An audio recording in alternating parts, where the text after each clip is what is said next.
Hi, I'm Claudia Brown Coulter, your go-to mediator for navigating divorce while parenting children with special needs. Thank you for joining us for part 5 of our video series of navigating divorce with special needs children. So this video is titled Co-Parenting Strategies for Special Needs Children. Let's talk. This is the sticking point because you are divorcing someone and it's very likely that while you were married or during you're still married because you're going through a divorce. But during your marriage, you disagreed on things, and it's very likely you disagreed on parenting. And now you're getting a divorce. And you're like, girl, how am I supposed to co-parent with this other person? I can't stand their guts. I know. I'm going to give you some tips, some best practices. But I want you to come at this video with the mindset that I can totally do this. I can't control the other person, but I can be the best person I can be.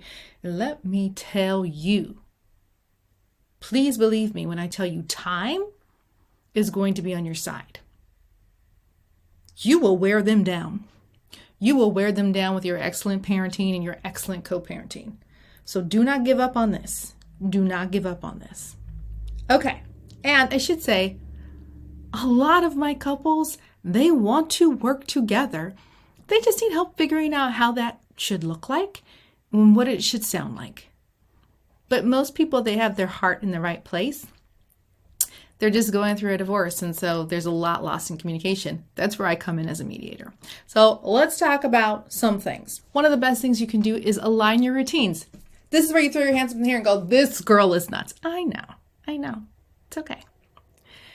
You may not have to align your routines if you have children who have not been identified as having some sort of special need. But if your child is identified as having a special need, routines are even more important. You're going to have to be aligned as much as possible.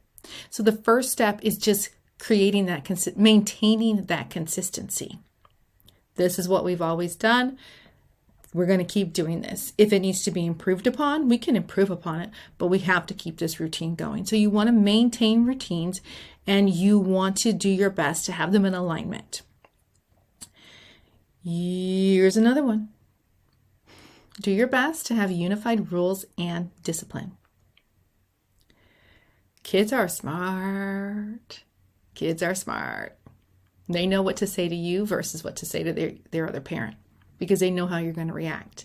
And they know how to get over on us. Do you remember being a kid? Okay, then. So you want to do your best to have unified rules and expectations and discipline so that they know what to expect at both households. Both parents need to be equally informed of the educational progress of their child and any health issues that crop up. So when you get divorced, custody, first of all, kids are not prisoners, but we call it custody anyway, which should totally be something different. But custody is divided into legal custody and physical custody. And usually people have joint legal and physical custody. Now, they think that joint physical custody means 50-50. It doesn't. It just means joint versus sole with visitation. I know, it's language. But that legal custody is important. That legal custody relates to educational rights, the right to know what's happening with their health. Those are really important, and you shouldn't let go of that. I'm not giving you legal advice. I'm giving you on the street advice of you did what? Don't do that. Okay, so you as their co-parent, if you're the one who's attending IEPs, maybe the other parent should be attending those too. But it doesn't usually take two people to go to the doctor's office, and those rooms aren't very big. Listen, I feel like my son's doctor, she must have a note in her file. Like, is this the girl again? She gonna ask me for 2 copies. Because she just comes in with 2 copies of the report at the end of the session. Because she knows I'm going to ask for double copy for my co-parent. And of course, while I'm in that appointment, I'm just texting. I don't need him to respond. I'm texting in real time. Doctor said this, doctor said this. The doctor looked at me. I'm texting my co-parent. She's like, oh yeah, that's right. Okay, keep going. Tell him this and this. It's fine. We don't need two grown parents in that room. But your co-parent needs to be informed, and they have legal rights to that. So go ahead and keep them informed.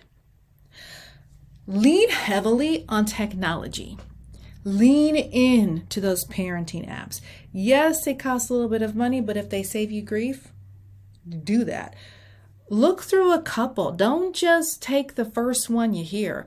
Try a couple of trials, read some reviews, look at their videos, see which one might be best for you and your situation. And then you and your co-parent can try it out for a few months and see if you like it.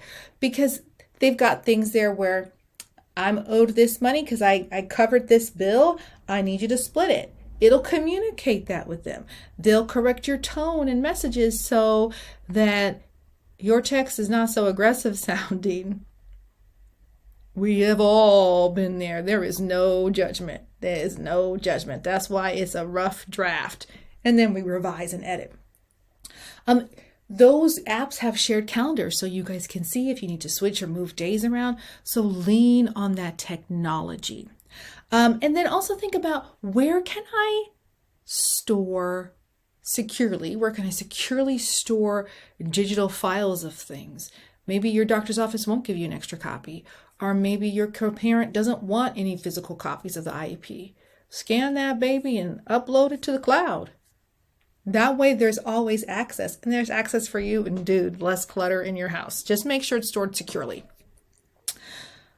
As you are going through your divorce, especially as you get to the part where you're mediating, I need you to be thinking about the future. And one of the reasons I want you to think about the future is I want you to think about future conflict, because it's going to come. Knock on wood, it doesn't. But in the very likely event it does, I want you to think about, how are you going to resolve these future disputes? Is there going to be a tiebreaker in there if you can't agree on the educational accommodations and modifications for your child? Are one of you going to be the tiebreaker? Are you going to agree to return to mediation after a certain amount of time if you can't reach an agreement? So think about, how are we going to resolve these conflicts? Because if these things are in place, it's less nebulous. You know what's going to happen, and you have something to fall back on. And listen, just like I've talked about in my other videos, it's true for adults too. That creates safety for you. So you already know the game plan ahead of time. Encourage your child to have a great relationship with their other parent. Children are young. Their ears are good. Their ears are good. They hear everything you think you're whispering. They heard you from 2 rooms away. So be careful what you say in their presence, even when you think that they're not there. If they're in your house, don't say it. And really do your best to encourage a good relationship that's only going to benefit your child. Here's the thing. Maybe your co-parent, while you guys were together, they weren't that great. But there is something about divorce that causes people to rise to the occasion, because they got to do the work. And they have this ability to turn into a really, really great parent. So raise your expectations that they're going to turn into a really great co-parent. And what that's going to do for you is that's going to provide relief for you. It's going to provide stress relief. Your mind's going to rest because you know that your child is with their other parent and they're safe. And now you can let yourself calm down and let your nervous system come back into equilibrium. Okay? So expect that your parent, your co-parent, will rise to the occasion. And that also means that you need to prioritize your child's needs over your own differences. Look, you're getting a divorce for a reason. Some people tell the mediator, me, why they're getting a divorce, and some people don't. But there is a reason behind that. So, you're getting a divorce for a reason. You probably can't stand them right now. But your job as a parent is to prioritize your child's needs over your own disgust and indifference to your spouse. So you want to do that by keeping your child at the center of your divorce, making decisions about your child from a place of love for your child as opposed from a place of disdain and hate for your spouse.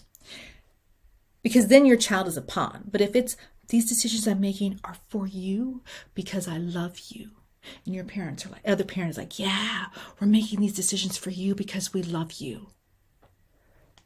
It's the most powerful thing in the world. Love is the most powerful thing in the world. So you may not be able to stand one another, but your love for your child will never die. So use that as your fuel to come to agreements and to make those difficult decisions. Because if you're making them from a place of love for your child, then you're automatically thinking about the best interest of your child. And then the other thing I want you to think about for the future, the other thing, is to be open to adjusting the schedule. So it could be that, oh yeah, in-laws are flying into town, so we need to adjust the schedule right now. But it also could be that 5 years down the road, this child has changed and the needs that they had before are different. So you might need to adjust that schedule. So be open to that. Be open to rewriting your parenting plan and coming back to mediation if you need to, so that you can once again put your child at the center and focus your love on them and make decisions that are best for them. I can tell you from experience that your co-parenting relationship, if you work on it, is only going to get better with time. This has nothing to do with your relationship as a couple. This is not your marriage. So even though your marriage is done, your co-parenting relationship can really flourish. If you found this video helpful, please like and subscribe and share it with someone else. Have a great day and come on back next week for our next installment.